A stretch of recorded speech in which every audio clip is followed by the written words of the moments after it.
बहुत नमस्कार। मैं एक बार फिर आपसे माफ़ी मांगता हूँ। सबसे पहले लेट पहुँचा, कारण हमारे साथ भी पीछे बैठे,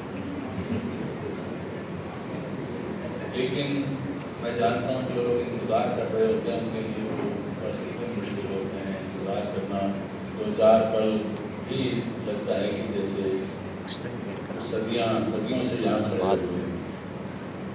खैर वो तो वक्त निकल गया। अब आप लोगों ने बहुत लोगों को सुना, बहुत सारी बातें सुनी, विनोद के बारे में, विनोद की कविताओं के बारे में, बहुत उनके व्यक्तित्व के बारे में, बहुत प्यारी प्यारी बातें, बड़ी अच्छी अच्छी बातें। बड़ा अच्छा लगता है सुनकर, मुझे भी बहुत अच्छा लगता है। मेरे बहुत करीब हैं मेरे। कल एक कार्यक्रम था संजीव के लिए। संजीव जी भी हमारे बहुत ही करीब हैं, बहुत निकट हैं और बहुत जल्दी से करीब हैं। तो पिछले मुश्किल से 3-4 साल से मिले हैं। और कल इनकी जो स्वामी केदार थी उसमें भी विनोद थे।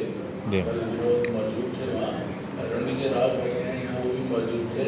लेकिन बाकी जो आप ये देखिए, वहाँ का जो जमावड़ा था वो बिल्कुल अलग था और यहाँ का जमावड़ा बिल्कुल अलग है। यानी वो साहित्य की दुनिया मुझे कुछ अलग लग रही थी। आज मैं ये महसूस कर रहा हूँ कि वो साहित्य की दुनिया कुछ अलग थी और ये साहित्य की दुनिया कुछ थोड़ी सी अलग है। तो ये जो फांक बीच में आई हुई है, मुझे लगता है इस फांक को हटने की ज़रूरत है। ये जो आवाज़ ऐसी शुरू हो, तो इसको हम बहुत एक एलीट किस्म का साहित्य कहते हैं और एक वो साहित्य जो सीधा लोगों के साथ जुड़ता है, मंच के माध्यम से जुड़ता है। उसके बारे में बहुत सारे रिजर्वेशंस हैं कि जो मंच के माध्यम से आता है वो कितना वो कविता होती है और कितना वो चुटकुले होते हैं या कुछ और होता है, कुछ गप्पें होती हैं, कुछ एनेक्डोट्स होते हैं। यानी कविता के नाम पर बहुत कुछ चल रहा है। तो वो भी शायद लोगों को बांधने के लिए ज़रूरी होता होगा, मुझे नहीं पता। लेकिन ये दो दुनिया के बीच में अगर ये दुनिया थोड़ी सी कम हो तो मुझे लगता है वो बहुत। और शायद विनोद ने ये कोशिश की है कि एक तरफ ये साहित्य की दुनिया से जो बिल्कुल जिसमें एलीट क्लास कह रहा हूँ, वो साहित्य शायद आपने बहुत सारे लोगों के नाम भी ना सुने और वो किताबें आज तक पहुँची भी ना हो, जिनका मैं जिक्र कर सकता हूँ। या हो सकता हूँ साहित्यकारों को हम ना जानते हो, लेकिन हम मानते हैं वो साहित्यकार हैं जो एक साहित्य का इतिहास बनाते हैं। और जो मंच के माध्यम से साहित्य आता है उसमें से बहुत कम साहित्य आता है जो साहित्य के इतिहास में कहीं दर्ज होता है। और सारी लड़ाई यही कि इतिहास में कौन दर्ज होता है। ये तो भक्ति है कि आपने मंच पर गए या कहीं और गए और बड़े वाह हुए, बड़े प्रशंसा मिल गई, पैसे भी मिल गए, तो वो है, सब है। लेकिन ये बहुत थोड़े वक्त की बात है। उसके बाद जो लंबी लड़ाई है, उस लंबी लड़ाई के लिए कौन कितना तैयार है, ये ज़्यादा महत्वपूर्ण है। बहरहाल मैं विनोद पर आता हूँ। विनोद मुझे जब मिले लगभग 40-42 साल हो गए हैं, तो ये बहुत घायल होकर आए थे। ये विनोद घायल के नाम से थे। तो मैंने कहा भाई मैं घायल क्यों हूँ, इनका विवाह नहीं हुआ करता। कितने प्रेम टूटे हैं, कितनी प्रेमिकाओं ने छोड़ा, ये घायल किस लिए किया ये बता।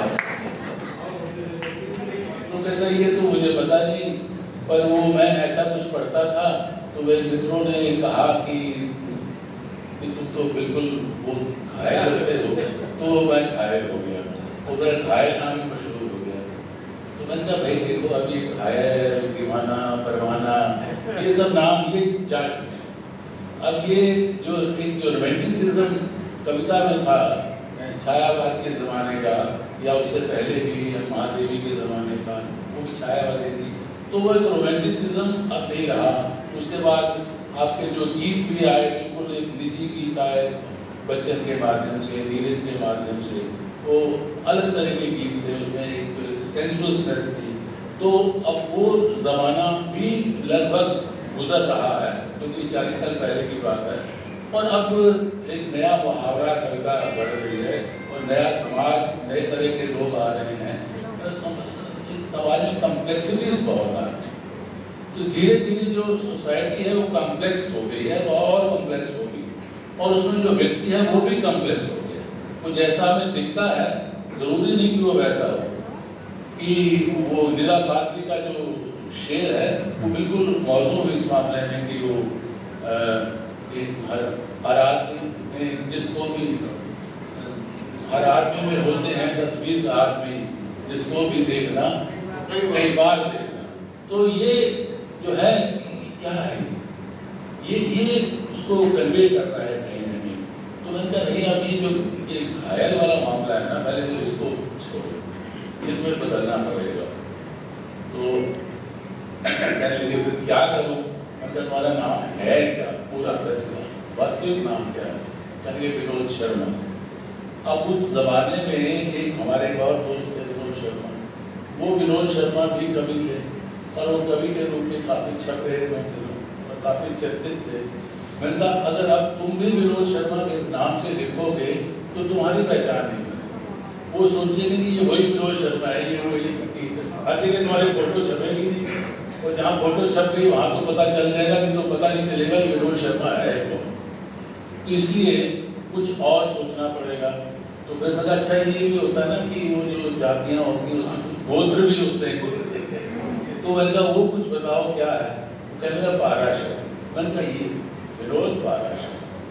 तो ये उसी दिन से विनोद पाराशर हो गए और विनोद पाराशर के नाम से इन्होंने लिखना शुरू कर दिया और इन्होंने ये नाम अपना लिया। और मुझे खुशी है कि इस नाम से उन्होंने अपनी पहचान बनाई। एक लंबी यात्रा तय की है, लेकिन उस लंबी यात्रा में बिल्कुल जो हमारे भाई कह रहे थे कि ये बड़े ढीले हैं।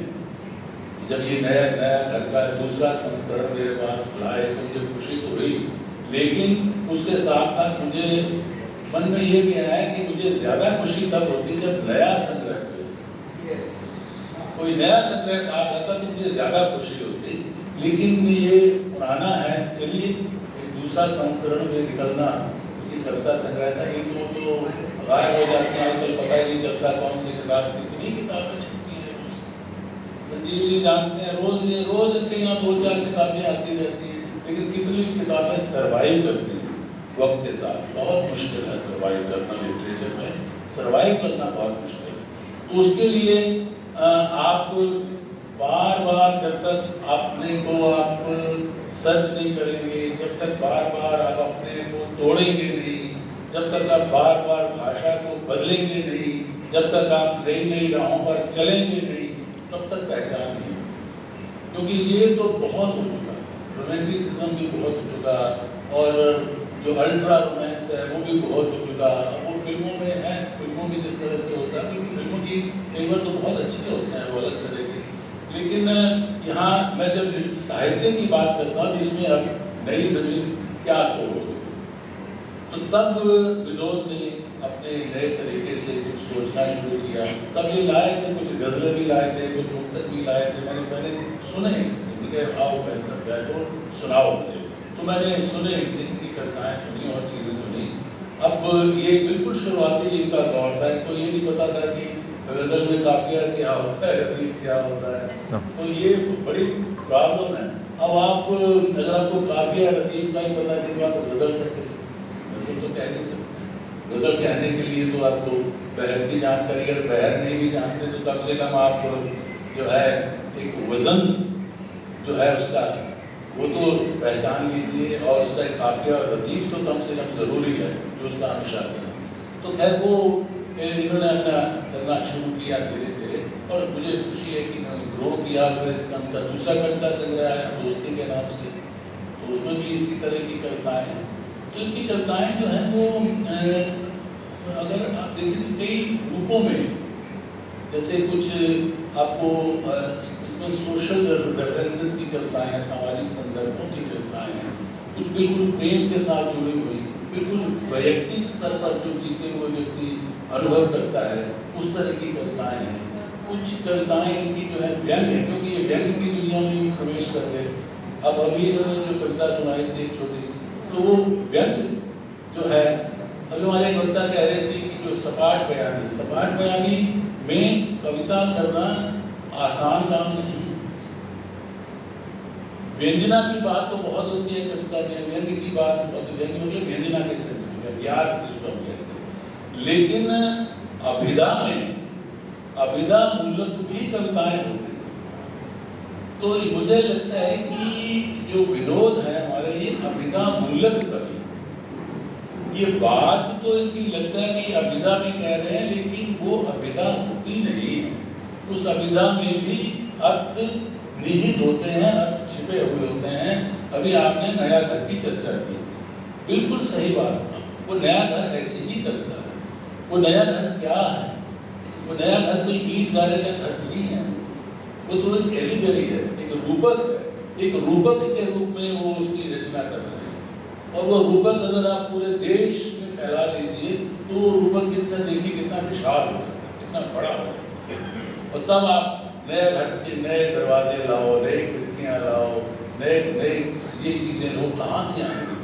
तो ये संघर्ष की ओर प्रेरित हो। जब तक आप संघर्ष के दौर से गुजरेंगे नहीं, जब तक आप वहाँ रण क्षेत्र में उतरेंगे नहीं, तब तक नया घर बनने वाला नहीं।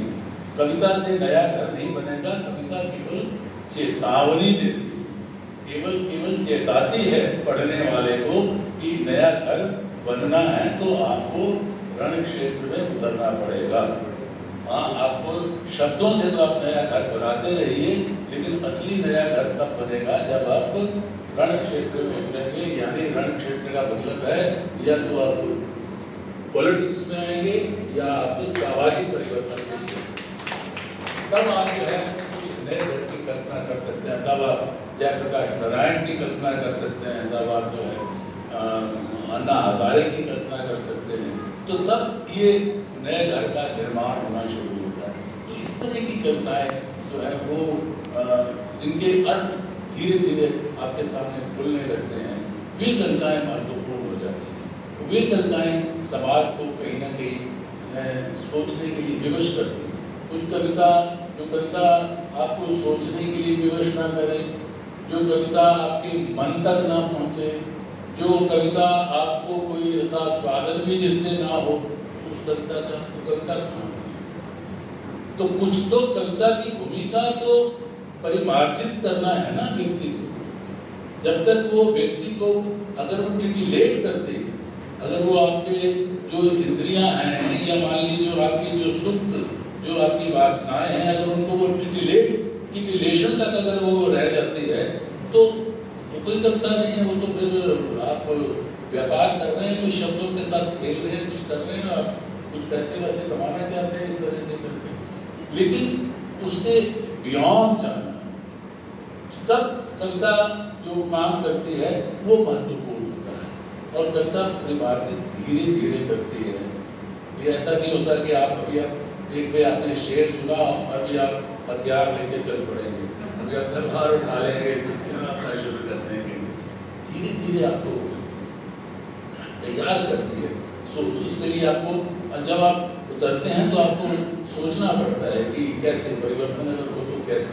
तो ये परिवर्तन कामी कविताएं भी होती है बहुत सारी। तो ये परिवर्तन कामी कविताएं कहाँ से आती है? ये आती हैं इनके संघर्ष। इन्होंने बड़ा ही संघर्षपूर्ण जीवन जिया है, ये मैं जानता हूँ। और बहुत संघर्ष करके ये आगे आए, बहुत संघर्ष करके ये अपने जीवन में भी आगे आए हैं, अपने बच्चों को संवारा है, अपने परिवार को संवारा है। और जब इनका विवाह हुआ बाद में, तो उसके बाद परिवार बना, परिवार को संभाला और उसके साथ साथ अपने काम को भी संवारा है। और जहाँ जहाँ रहे हैं वहाँ दोस्त बनाए हैं। इसलिए दोस्ती, कविता संग्रह का नाम ही दोस्ती है। जो मूल्य, जिन मूल्यों को लेकर आपने जीता है, वो नया घर बनाने वाले मूल्य हैं, वो दोस्तियाँ निभाने वाले मूल्य हैं, वो एक परिवार को संगठित करने वाले, संगठित करके उसको साथ जीने वाले, चलने वाले मूल्य हैं, वो संघर्ष करने वाले मूल्य हैं। और वो आज भी संघर्ष। हालांकि वो मुझे कह रहे थे कि ना मेरे पास पैसे आ गए, तो मैं थोड़ा सा मन में हंस रहा था। मैंने कहा पैसे आने से संघर्ष खत्म नहीं होता।